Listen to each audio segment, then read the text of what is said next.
On Government Order of the Day, number 1. Government notice of motion number 1 relating to the centenary of New Zealand entering the First World War. Mr Speaker. Right Honourable Prime Minister. Mr Speaker, I move that the House recognise that on the 4th of August 2014 we mark the centenary of New Zealand entering the First World War. Mr Speaker, a few hours after the declaration of war by the British Empire, of which New Zealand was a part, the Governor of New Zealand, Lord Liverpool, told a crowd of thousands outside Parliament that New Zealand was at war with Germany. The New Zealand government's offer to send an expeditionary force, a move endorsed by this Parliament, was hugely significant. New Zealand's population in 1914 was just over 1 million. The initial deployment was of 8,000 men, but by 1919 over 100,000 New Zealanders, or 10% of the population, had left these shores to serve overseas. Mr Speaker, they were not just soldiers. They included, for example, medical staff, sailors and tunnellers. Over 5,000 Māori served in the war, alongside 500 Pacific Islanders. And 550 women served in the New Zealand Army Nursing Service. Of those who served, 18,000 lost their lives and another 41,000 were wounded. 1 in 20 New Zealanders therefore became casualties of the First World War. This was a war on a scale beyond anything New Zealand had experienced before, and the effect on the nation was profound. Worrying about loved ones, grieving for lost relatives, working to support the war effort, making do, going without. The war touched every person at every level in our country. Today's New Zealand has a roots in the patience and endurance of those communities, carrying on through the aftermath of the war and building a future for those who followed. It is no wonder that the First World War is marked by memorials that stand in almost every community in New Zealand.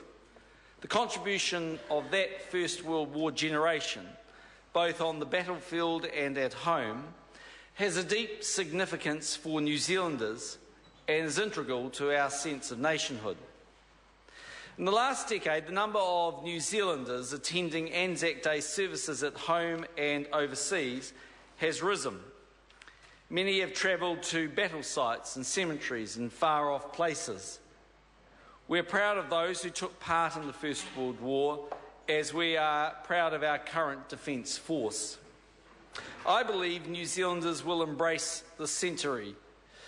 It will be a time to honour those who served, a time to remember those who died, and a time to remember our understanding of a formative event in New Zealand's history.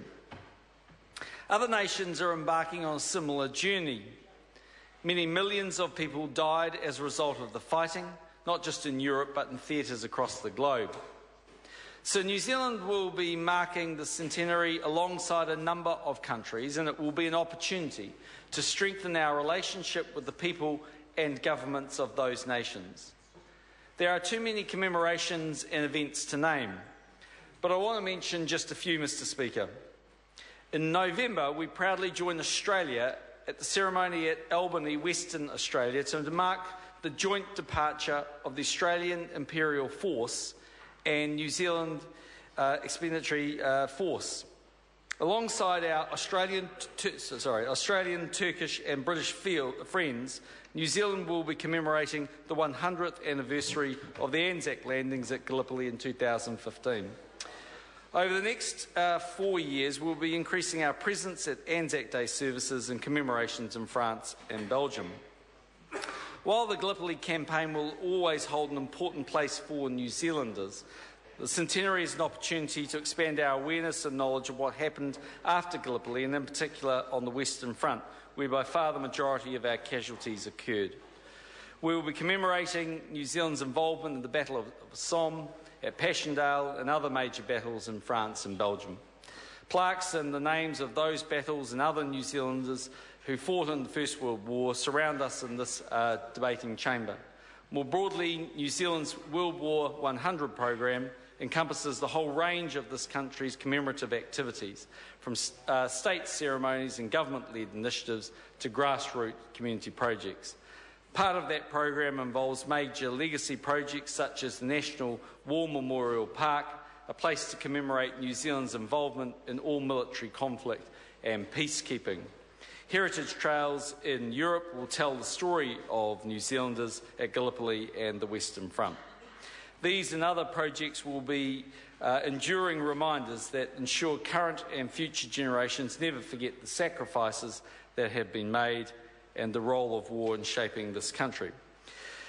The government is also a major partner in the First World War Centenary History Program, a series of up to 13 print publications covering the major campaigns in Europe and the Middle East, New Zealanders' contribution in the air and at the sea, the experiences of soldiers at the front and civilians at home, the Māori war effort and the war impact and legacy.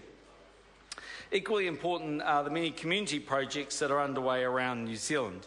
World War 100 is not a government-run initiative. It is a collaboration between government, local bodies, communities and individuals who seek to ensure that every New Zealander has the chance to be part of commemorations and to feel a sense of ownership. Mr. Speaker, when you travel around New Zealand, as I've said before, you see a lot of war memorials with a list of the fallen from that town or city or country district. They remind us that each community has its stories to tell. The World War 100 program encourages communities to tell those stories and to honour their forebears in whatever way they feel is best. From now until 2019, we will mark the centenary of our troops returning, the various commemorations, events and projects throughout the country. The country will provide us with the opportunity to honour those who have gone before us and reflect on their legacy. We will always remember them, Mr. Speaker. The question is that the motion be agreed to. The Honourable David Cunliffe. Thank you, Mr. Speaker. Mr. Speaker, on a bare, windswept hill